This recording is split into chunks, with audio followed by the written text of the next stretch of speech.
Olá, boa noite. Seja bem-vindo a mais uma Academia da Alma. Boa noite.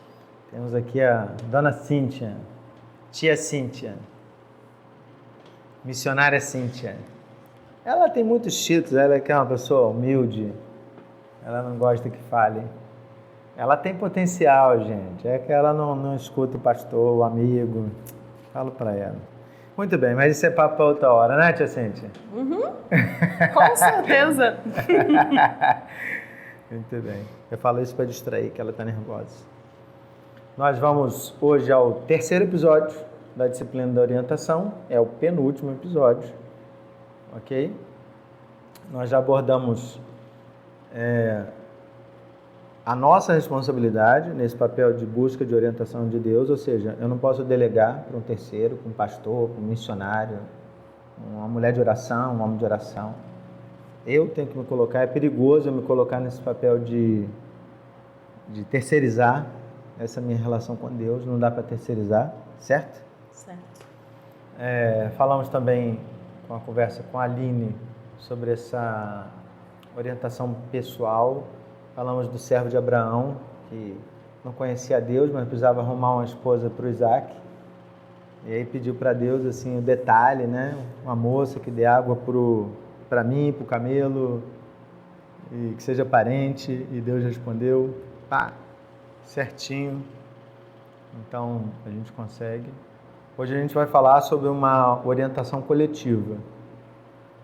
Várias pessoas diferentes que precisam tomar uma decisão, ou que estavam ali só, sem precisar tomar nenhuma decisão e realmente foram convidados a tomar uma decisão. Bem, para isso nós vamos ler o texto de Atos 13, de 1 a 3. É um texto muito conhecido. Atos 13, de 1 a 3. Eu vou fazer a leitura.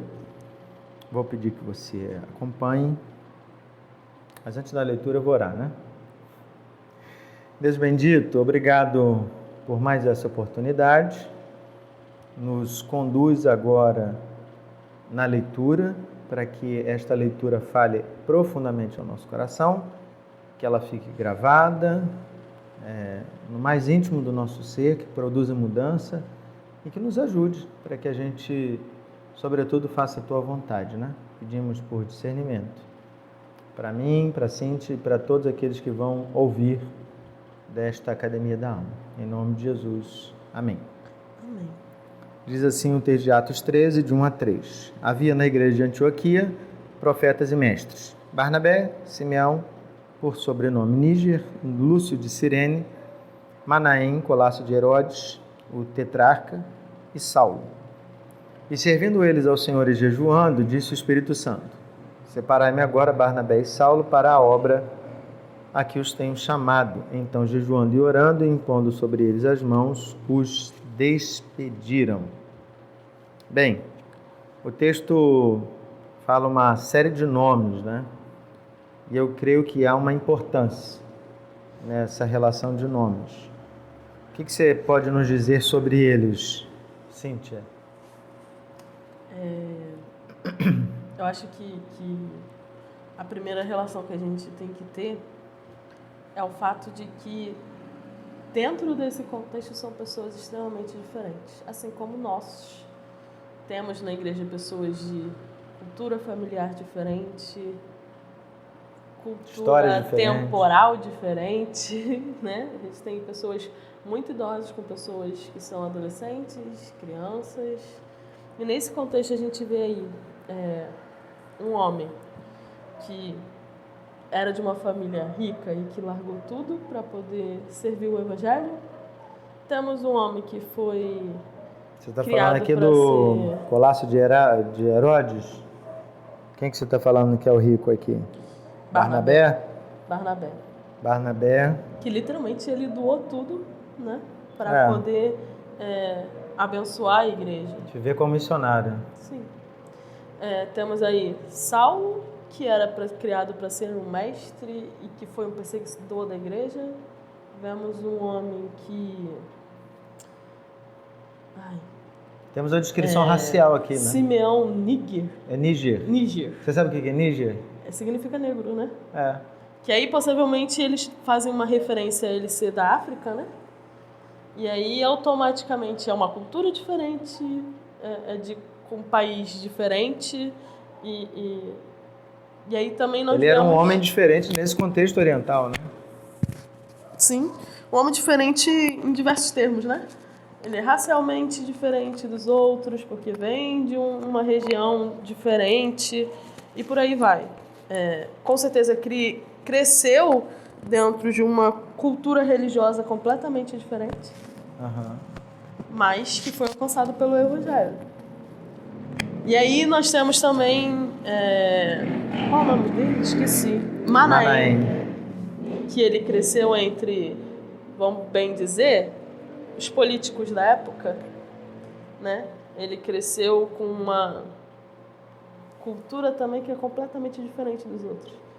E o único ponto de ligação deles é o Evangelho. O colasso aqui de Herodes o significado pode ser vários, né? Mas um deles é que mamou junto, né? É como se fosse irmão de leite. Irmão de leite. Isso aí. E aí, dentro dessa perspectiva, a gente vê exatamente o retrato do que uma igreja é no total. Pessoas diferentes. Pessoas diferentes que provavelmente, mesmo com a mesma tarefa, vão enxergar formas diferentes de fazer a mesma coisa, mas que o objetivo principal é o que une eles, que é o Evangelho. Isso é bacana da gente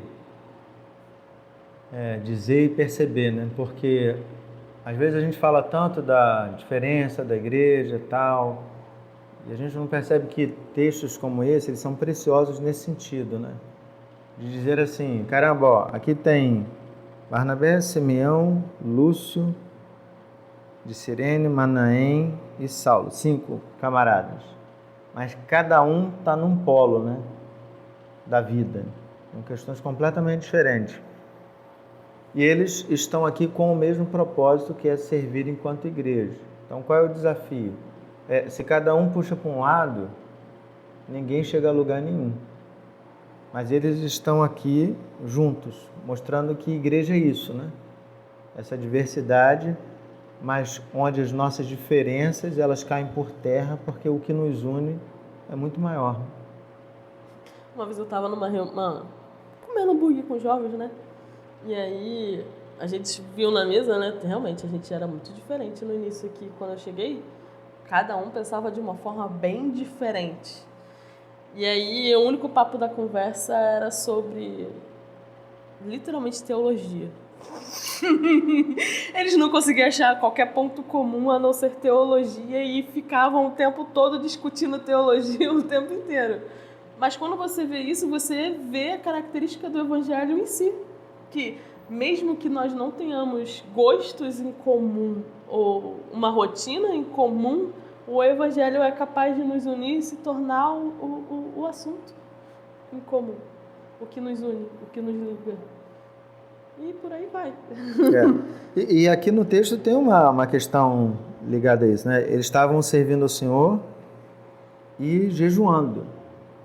O que significa aqui, mais claramente, essa união deles numa disciplina? Nós já falamos do jejum, né? Eles estão aqui na prática da disciplina juntos. Eu acho interessante quando eles falam que estavam jejuando juntos, porque o jejuar muitas das vezes parece uma coisa muito pessoal, né? Então. É uma coisa muito pessoal do eu estou buscando a minha santidade. Só que quando a gente pensa no contexto da igreja, eu estou buscando a minha santidade que vai edificar a minha igreja. E isso quando a gente vê um conjunto buscando a santidade para se preparar para o trabalho da igreja, da missão que Deus nos deu, é você ver que há um grupo que enxerga a necessidade de trabalhar em equipe, trabalhar junto, trabalhar como uma unidade para o que Deus nos chamou para fazer. Que vamos dizer assim, é uma das coisas que a igreja às vezes tem mais dificuldade, né? De ver como um conjunto uma busca pessoal. Verdade.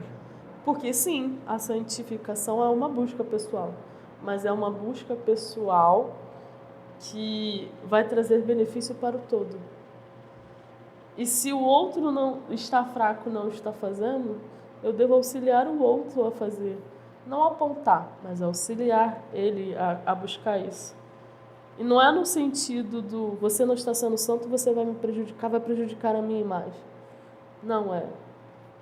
Eu estou contigo, eu vou caminhar junto com você e vou te ajudar enquanto você não tem força. E como é que eu vou ter força para lutar com o outro se eu não estou buscando a minha própria santificação? Não estou estruturando o que deveria ser a minha própria força. Uma vez você comentando comigo, você falou, né? Como é que eu vou oferecer Deus se eu só posso oferecer o que eu tenho? Se eu só posso oferecer o que eu tenho, e esse é o momento de eu oferecer Deus a outra pessoa, tenho que estar cheio do Espírito Santo para isso. É interessante que às vezes a gente se pega alguns textos bíblicos, por exemplo, sobre o jejum.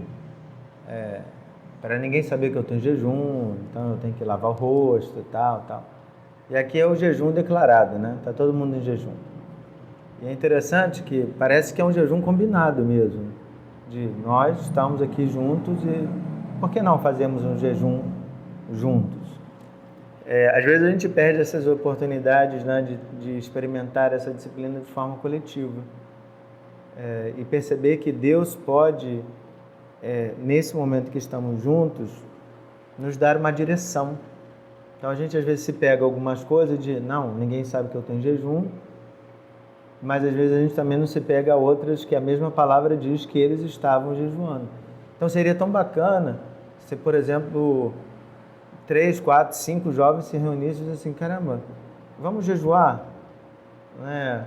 A nossa OMP não está passando por um período bom, a nossa juventude, ou aconteceu isso, ou vamos pedir direção de Deus para a eleição da diretoria que vai acontecer, ou para os planos. Vamos fazer isso juntos, né? A gente é muito individualista, né? E eu falo por mim também, porque eu também não fui ensinado a ter essa prática, e mesmo agora falando, fui pensando, caramba, que prejuízo, né? Às vezes de não chamar o irmão para viver isso que eu estou vivendo. Eu dou graças a Deus que quando a gente fez o retiro de silêncio com um grupo aqui da igreja, eu falei isso para eles, eu queria que eles experimentassem o que eu estava experimentando. E eu fiquei muito feliz que ao final, os 10 que estavam lá, falaram assim, puxa, eu experimentei. Então, nós estávamos juntos, vimos as mesmas coisas, mas Deus falou ao nosso coração, todos separadamente, mas todos ouvimos a mesma coisa. Então, isso é muito bacana e é uma coisa que a gente não pode perder, que a gente precisa incentivar. Só que muda a nossa visão sobre as coisas, né? Eu já tive a experiência, né, de fazer jejum em grupo. E aí vem muito mais da cultura de onde eu vim, né? Uhum. E realmente faz diferença. É como se, em momentos como esse, você experimentasse a unidade que Cristo nos chamou para ter, sabe? Você visualizasse melhor essa questão do somos um. Fomos chamados para sermos um. Uhum. Fomos chamados para a mesma missão. Então, a gente tem que buscar, como igreja, a santificação em unidade, sabe? Bem dizer, a gente faz isso com relógio de oração. Sim. Então, por que não com o jejum? Dias específicos em que a gente experimente isso em grupo. Dá uma nova perspectiva. Você falou aí do momento do retiro do silêncio. Mas eu lembro do retiro dos jovens, que a gente fez aquela caminhada de silêncio todos juntos. E cada um teve uma experiência diferente, uma visão diferente. Mas todos sentimos a presença de Deus e sentimos que o grupo todo estava, de alguma forma, ouvindo a mesma coisa do Senhor. E essas oportunidades de nós termos esses momentos... e aí ele não fala necessariamente que eles estavam jejuando para o trabalho. Era literalmente porque eles estavam jejuando em conjunto. Quer dizer, não é porque eu não tenho uma tarefa específica que eu não possa fazer esse processo de estar em comunhão com os irmãos nesse momento de jejuar ou de orar, enfim. Nesse momento eles estavam lá em jejum, em oração, e o Espírito falou. Claramente disse: separai-me Barnabé e Saulo para a obra que eu tenho chamado. E aí, vamos falar um pouco sobre isso. Como é que é isso? E o Espírito Santo falou. E o Espírito Santo falou. E aí vem aquela cena do todo mundo, né? Espera, do alta em voz audível, que todos ouvissem. E pode ser que não tenha sido assim, pode ser que tenha sido assim. Como nos filmes, né? Eis que vos falo e vos... Ou pode ser do tipo... Tocou o coração de muitas pessoas. Eu entendi isso, eu também entendi. Pode ser literalmente um desejo que surgiu no coração de uma pessoa, foi confirmado no coração de outra pessoa, e todos entenderam que era de fato o que Deus queria. Uhum. E a gente às vezes fica esperando que seja uma coisa grandiosa. Fica problematizando, né? E fica problematizando. Mas o Espírito Santo, ele pode falar de diversas formas. Ele pode... Eu vi uma vez um irmão da igreja, ele não era pastor, ele era o que vocês chamariam aqui de diácono. Diácono. Que lá é obreiro, né? É um nome diferente. Ah, tá. É a mesma função. Mas ele falou assim, olha, eu não sei o que Deus quer falar comigo agora, não sei qual é a resposta. Vou fazer pergunta, vou orar. Eu achei bem interessante a dinâmica que ele fez. Ele falou, eu vou colocar a Bíblia aqui na página que abrir. Na página que abrir, eu vou... Se é coragem ou loucura. Mas abriu no versículo que ele entendeu como resposta do que ele queria. Às vezes eu fico me perguntando se você está tão com medo de atender aos chamados de Deus que fica arranjando um novo jeito dele te dar de forma mais clara, sabe? Eu sei como é que é. Assim como, por exemplo, o servo lá pediu para que ela fosse naquele momento exato, pegar água do poço para ele ter certeza que fosse da família. Às vezes a gente quer tanta confirmação de uma coisa que Deus já colocou no nosso coração. Ali a gente até conversou, eu e a Aline, sobre... Ele ali não tinha conhecimento de Deus, né? Ele não tinha experiência. Então a gente entendeu que Deus foi misericordioso com ele, porque... Mas se a gente tem relacionamento com Deus, a gente não precisa dessas coisas, a gente precisa discernir qual é a voz do Senhor, né? Isso aí. E aí é que tá o quanto eu tenho me dedicado ao Senhor para entender e ouvir a voz dele. Porque aí já não vai mais da disposição do Espírito Santo em dar direção. Vai do quanto eu tenho discernimento para entender o que ele está falando. Uhum. Do quanto eu tenho sensibilidade para entender que ele está falando comigo. Uhum. E o legal aqui, sabe o que é o legal desse texto? É que quando a gente lê o texto, não tem a ideia de eles estão reunidos porque eles querem enviar missionário para algum lugar. Não, eles estão reunidos fazendo aquilo que todo crente tem que fazer. Eles estão orando, louvando o Senhor, jejuando, eles estão ali reunidos. Vamos chamar de reunião do OPH. Reunião dos homens, né? Eles estão lá. Não tem uma justificativa de... Não era uma reunião de conselho, não era uma reunião de líderes, era uma reunião de alguns homens crentes. Ponto. O texto não deixa claro que eles estão buscando alguma orientação específica, mas eles estão buscando a orientação do Senhor de forma geral. Senhor, nós queremos servir, nós queremos... Eu imagino que tenham sido essas palavras, queremos servir ao Senhor, estou aqui, direciona-nos, tal, e tá aí, vai para tal lugar. Ou seja, quando você busca a orientação do Senhor, você se coloca nessa posição de humildade, você não chegou com um plano. O Senhor colocou ali o plano diante de você e Ele falou. E aí eu faço agora a minha meia-culpa, né? No sentido de olhar para mim, da minha formação, da minha prática, muitas vezes a forma como a minha denominação lida com isso. Nós somos muito do plano, do planejamento, né? do planejamento. Eu não estou falando que para valorizar o oposto disso, que é um improviso. Mas eu estou querendo dizer assim, às vezes eu travo ou me sinto muito feliz porque eu tenho um plano. E aí quando eu tenho um plano, quando eu não tenho um plano eu fico desesperado. Meu Deus, o que eu faço? Quando eu tenho um plano, eu quero convencer os outros que o meu plano é muito bom. Eu quero que as pessoas embarquem. E nada disso é bíblico. É tão simples assim, Senhor, eu não preciso de plano, o Senhor tem um plano. Então, me leva para onde o Senhor quer. Aponta o caminho, dá a direção. Por isso que, há algum tempo, eu tenho falado, a gente tem isso muito claro no conselho, eu tenho muita dificuldade de um tempo para cá com a votação por maioria. Muita dificuldade. Por quê? Porque se o Espírito falou comigo, eu estou na mesma reunião com a Cinti, eu tenho que convencer a Cinti de que esta fala comigo é verdade, caramba, então a gente não tem o mesmo Espírito.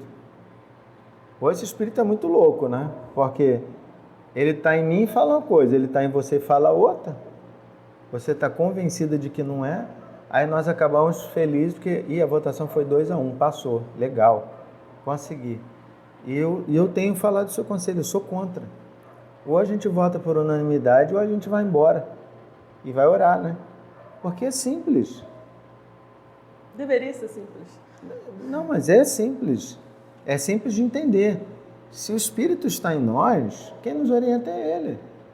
Então, se eu coloquei um assunto, achando eu que eu estava sob a orientação do Espírito, e esse assunto não passou, eu não estou dizendo que a culpa está nele, não. Pode ser que eu é que não entendi direito, ou eu estou tentando convencê-los, usando o argumento do Espírito, para que eles aprovem, entendeu? O problema também pode estar em mim.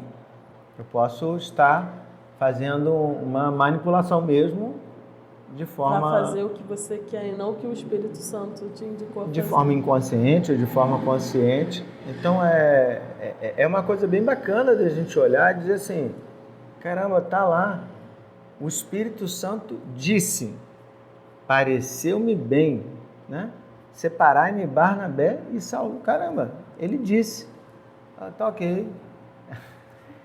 Bem, e aí quando a gente fala desse negócio de ouvir a voz do Espírito Santo, qual é a ligação então disso com a disciplina da orientação? Você mesmo já deu um exemplo, né? Mas vamos lá, vamos complementar isso aí. Eu acho que quando você pensa num conjunto, né, como a igreja, é óbvio que o planejamento é importante, né? Mas aí que tá, foi o que como você colocou. O Espírito Santo ele já deu orientação. A gente só vai decidir como vai fazer.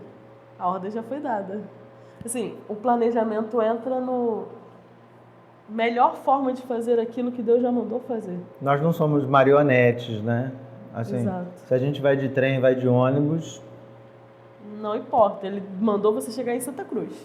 Como é que você vai chegar lá, se é de camelo, se é a pé? Não pode ficar esperando de Deus, Senhor, o Uber vai chegar, como é que vai ser? Vai cair do céu aqui, entendeu? Alguém vai bater aqui na porta.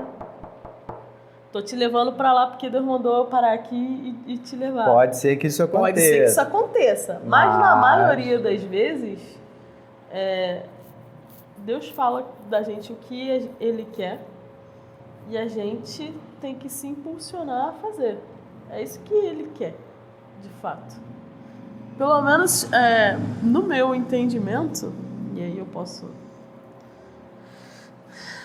Quando Deus nos dá a ordem, né, que é o principal ali do ir de pregar, ele não fala, não deu orientação se você ia pregar na esquina, se você ia pregar com a sua vivência, se você ia pregar de púlpito, ele só falou para ouvir. E cada um faz de acordo com o seu dom.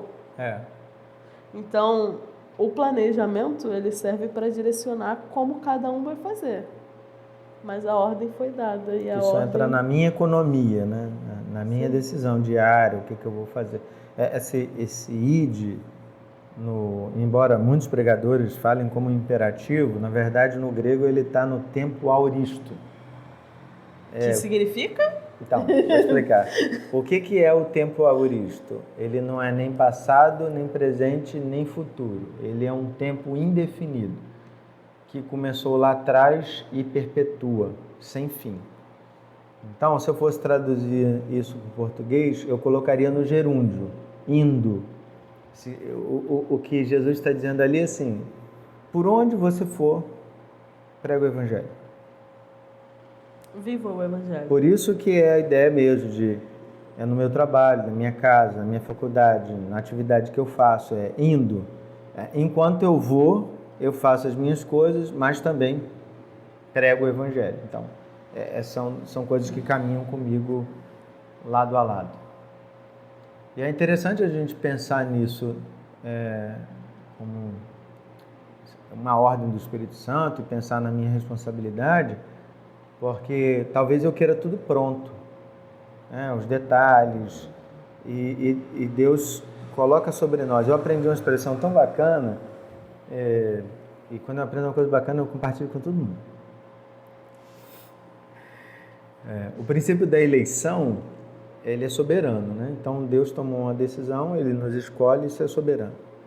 Mas quando Ele nos convida para uma aliança, a aliança tem responsabilidade de dois lados. Então, Deus tem uma parte dele, mas nós temos a nossa. Que seria fácil, né, Deus colocar os anjos para chegarem aqui e a pessoa dizer. Seria perfeito, né, inclusive, né, sem falhas. Mas Ele lida com a nossa ingenuidade, com a nossa fraqueza, com a nossa dúvida, com a nossa imperfeição, com o nosso tudo, né? Ele vai lidando. Mas, fica atento aí, quando você recebe a orientação do Espírito Santo, não significa que você não tem parte nesse processo de planejamento. Então, o Senhor pode dizer, eu quero que você leve o Evangelho ali para primavera, como aconteceu aqui com a gente, né? No meio da pandemia. E a gente entendeu que era a direção de Deus, mas Ele não disse, vai no imóvel tal, no lugar tal, coube a gente andar, procurar um imóvel, ver, fazer a obra, adaptar, pensar no culto, como ia funcionar. E vocês pensaram dessa forma, outro pensaria, vou subir todo domingo e vou de porta em porta bater. Ok. É o planejamento que cada um vai fazer. Exatamente. Na economia, né? De cada um, na responsabilidade de cada um. Muito bem. Caminhando para o final, eu tenho uma última pergunta para você. Poxa, eles estavam jejuando, o Espírito falou. Pode tirar e ajeitar na mão, é melhor, acho que é mais fácil. Eles estavam jejuando. Isso. Quebrou. Não, é de encaixe. Quebrou. É mesmo? Quebrou a parte de cá. Por isso que coisa. tá soltando. Estavam lá jejuando, problemas técnicos. Estavam jejuando, orando, e o Espírito falou, no final, vamos para casa. Só que aí o final do texto diz, então jejuando e orando, continuaram jejuando e orando. Mas por que isso se eles já tinham a resposta do Espírito Santo? Não é tanto uma resposta que a gente quer? Já tem, vamos embora. Se fosse assim... pouco se fala, e aí é uma visão minha, durante o processo da missão do que Deus nos dá, né? Durante o processo, e aí ele pode ser de um dia, pode ser de 20 anos, você precisa continuar com o Espírito Santo te orientando, renovando suas forças, te fazendo sensível à voz dele, te fazendo, como eu posso dizer, te fazendo ser a pessoa que leva a voz dele, a missão dele para as outras pessoas, independente, assim como eles estavam jejuando e orando antes, de ter a resposta, de ter, né, uma direção, todo o processo, todo o caminhar com Deus não pode ser feito sem o Espírito Santo. Porque eles tiveram uma clara missão ali, mas o processo de fazer acontecer aquilo que Deus mandou eles fazerem, tem que ser feito ao lado do Espírito Santo. Uhum. E aí não entra só uma questão da direção por qual caminho, mas estar a todo momento atento ao Espírito Santo. Todo o processo tem que ser ao lado dele, porque a gente Você desviou um pouquinho, você erra. Isso aí. A gente é humano, a gente literalmente pode fazer uma vírgula que desencadeia um monte de coisas que são fora da vontade dele. Essa atitude aqui me mostra humildade, né? Poxa, homens de Deus ouviram a voz do Espírito. Tá, mas vamos continuar aqui. Porque a gente é falho, a gente precisa dessa submissão ao Espírito. Pô, isso é muito bacana. O entendimento do eu preciso estar atento, fazer isso para estar atento a ele, mas eu preciso dele por todo o processo. Para mim, essa percepção do eu preciso dele para todo o processo do fazer, todo o processo de trabalhar, vamos dizer assim, essa percepção é de uma maturidade cristã que nem todos têm. A gente leva um tempo para aprender que, até mesmo para fazer a vontade dele, a gente precisa estar atento à voz dele. É uma coisa muito bacana. Bem, nós estamos chegando ao final aqui desse bate-papo. A Cíntia vai fazer as considerações finais dela, mas eu queria destacar algumas coisas que ficaram bem marcantes para mim. É essa diversidade que existe na igreja, mas ela em momento algum impossibilita que a gente escute a voz do Espírito. Então a diversidade, ela não é um empecilho, até porque ela foi dada pelo próprio Deus, né? Segundo, como as disciplinas espirituais elas se entrelaçam, né?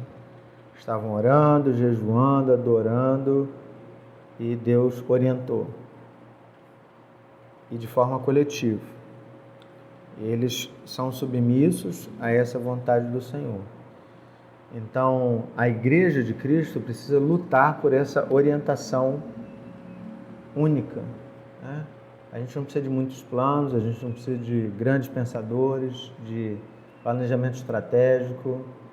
A gente precisa da direção do Espírito. Então, para mim, isso é muito forte. E para você? Para mim,